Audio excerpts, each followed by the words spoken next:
अब चलते हैं कंस की ओर। कंस को पता चलता है कि एक छोटे से बालक ने गोवर्धन पर्वत उठा लिया। आइए शांति शांति, निवेदन है सबसे शांति, बातें ना करें।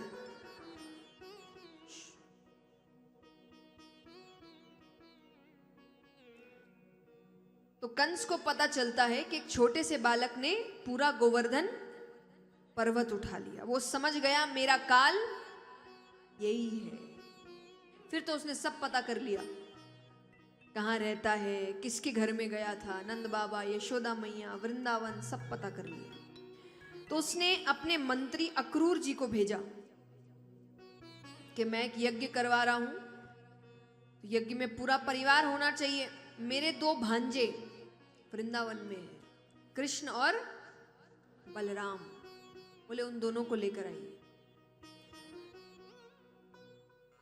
अक्रूर जी जानते थे ये प्रेम तो नहीं है, पर राजा का आदेश हुआ है तो जाते हैं।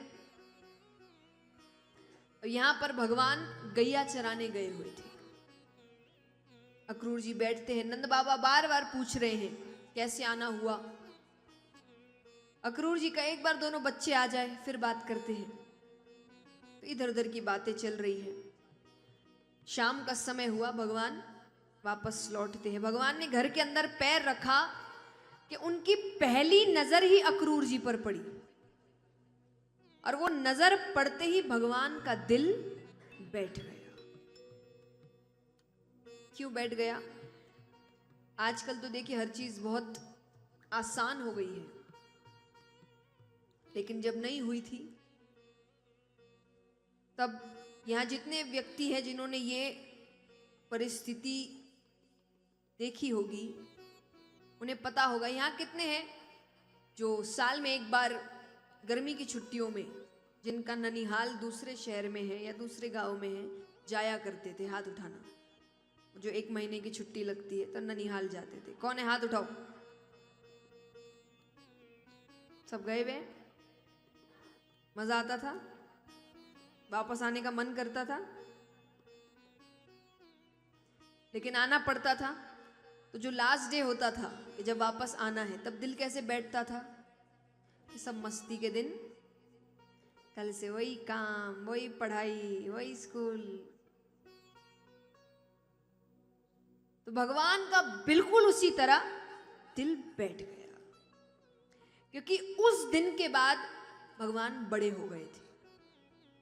भगवान ने फिर वो जो एक ग्वाले का जीवन था, जहां किसी चीज की फिक्र नहीं, सब कोई आपका लाड़ चाव कर रहा है, वो दिन भगवान के खत्म हो गए थे। फिर भगवान राजा बन गए, फिर महाभारत का युद्ध हुआ, यानी उन पर बहुत जिम्मेदारियां।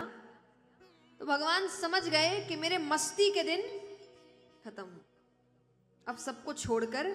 और उसके बाद भगवान कभी वृंदावन में वापस नहीं आए थे। उनको पता था उनको सबको छोड़कर जाना पड़ेगा, पर कर्म भूमि आवाज लगा रही है, और भगवान उसी के लिए तो अवतार लिए थे। अंदर आते हैं, नंद बाबा ने कहा आ गए दोनों बच्चे, अब बताओ कैसे आना हुआ। अक्रूर जी ने कहा कंस ने एक यज्ञ करवाया है, तो दोनों बच्चों को निमंत्रण दिया है, अगर आना चाहे तो। यशोदा मैया ने कहा मेरे बच्चे नहीं जाएंगे। कहां वो इतने बड़े बड़े राजा, ये छोटे छोटे बच्चे, इनका क्या काम? नंद बाबा ने कहा रे क्यों नहीं जाएंगे, इसी बहाने मथुरा घूम आएंगे।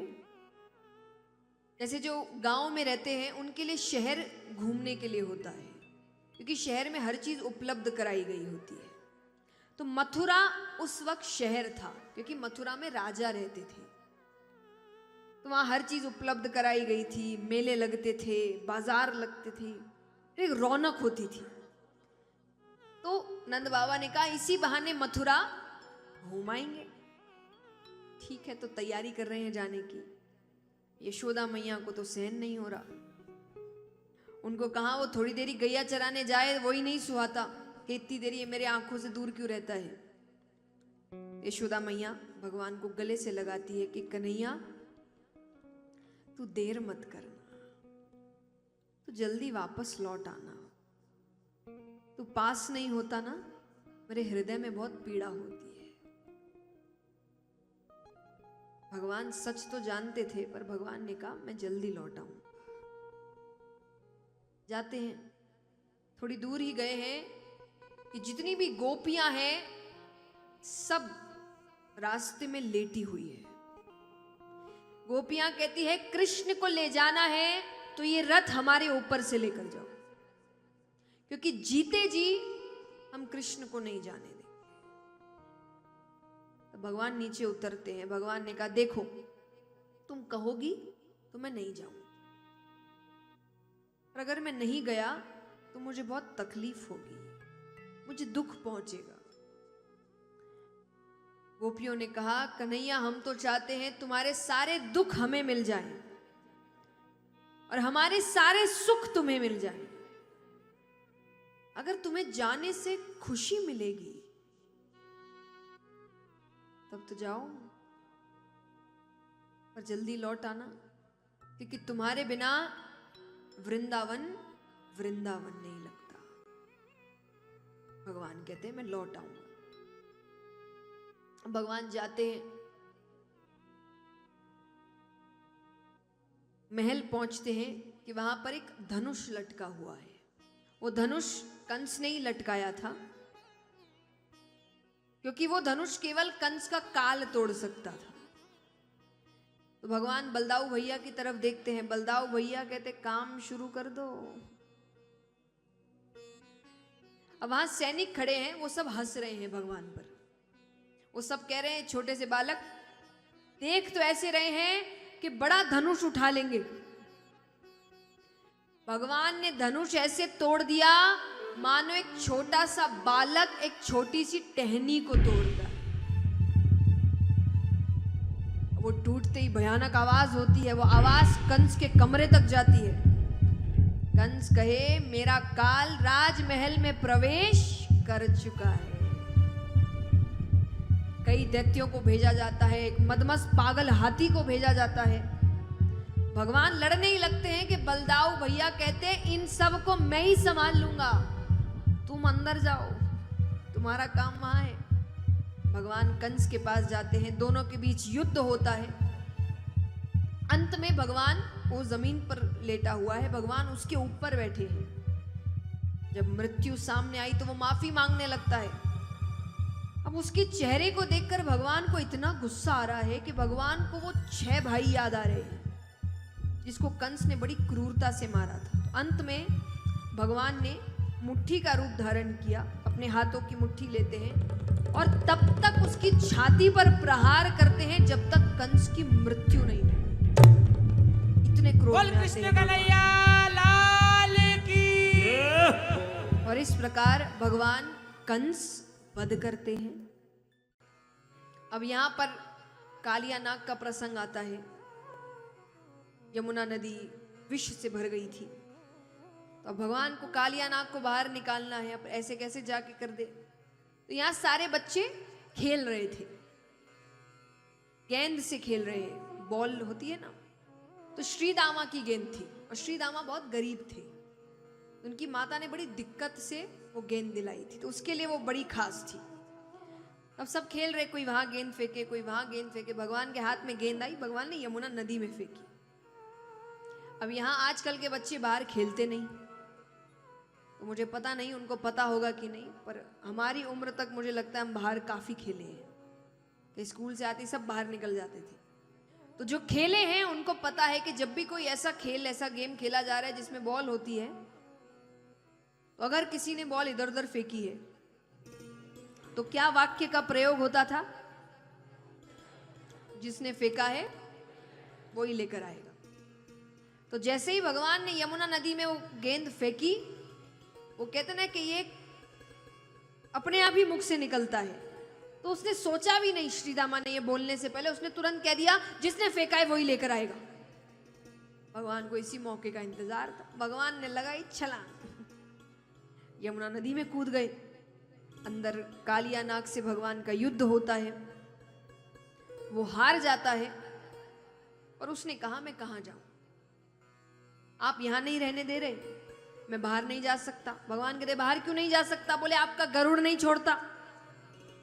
गरुड़ सांप पकड़ते हैं। उसने कहा आपका गरुड़ मुझे नहीं छोड़ता। तब भगवान उस पर नृत्य करते हुए ऊपर आए थे। क्यों? क्योंकि भगवान ने कहा अब तुम्हें गरुड़ कुछ नहीं करेगा, क्योंकि अब मेरे पैरों के निशान तुम्हारे फनों पर है। अब वो देखकर वो तुमसे दूर हो जाएगा, पर यमुना नदी को छोड़कर जाओ। तो भगवान कालिया नाग को भेजते हैं। यहां पर खेलते खेलते एक और दैत्य की कथा आती है। अधासुर नामक एक दैत्य आते हैं जिन्होंने अजगर का रूप लिया, और वो बीच रास्ते में मुख खोल कर बैठ गए। दूर से कोई आए तो उसको लग रही कोई गुफा है, तो बच्चे खेलते खेलते गुफा के अंदर चले गए। भगवान भी अंदर गए। अब अंदर अंधेरा है, तो भगवान ने अंधेरे का फायदा उठाया। भगवान अपना आकार बढ़ाते हैं। बढ़ाते बढ़ाते भगवान उसके पेट को फाड़ते हुए बाहर निकलते हैं। बच्चे फिर खेलते खेलते बाहर आ जाते हैं। सुखदेव जी यहां समझाते हैं कि इस कथा से सीख क्या है कि अधासुर मतलब कलयुग, संसार। इसके अंदर अगर भगवान को लेकर घुसोगे तो सुरक्षित बाहर आ जाओगे। अगर भगवान को बाहर छोड़ दोगे तो अधासुर अपना मुख बंद कर लेगा, फिर बाहर आना मुश्किल हो जाएगा। तो जाइए संसार में पूर्ण रूप से घुसिए, पर भगवान को साथ में लेकर, फिर दिक्कत नहीं आएगी। तो यहां पर सब खेलते खेलते अंदर गए, खेलते खेलते बाहर आ